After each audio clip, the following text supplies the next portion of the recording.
Já bych po vás chtěl, abyste pozoroval, co se tam děje, kdo jak strká do toho berana, kdo se ho snaží zachránit a kdo si myslíte, že byl viník. Jo? Takže pouštím. Je to fakt hrozně důležitá věc a můžete tím rozseknout strašně důležitý. Vidíte? Tady teď jakoby...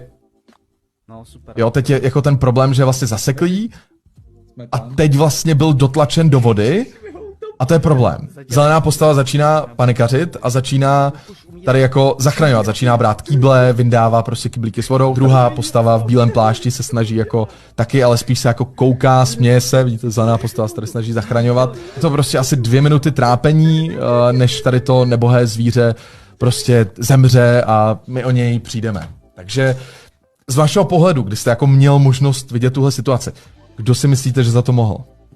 Vinu na tom pádu podle mě nese ta bílá postavička. Tak. Vlastně to je můj kamarád, ten se jmenuje Gamer, takže můžete tady na kameru říct, že Gamer zabil berana, aby to bylo navždy teda rozhodnutý? Podle mě dostupných informací to tak bylo. Tak.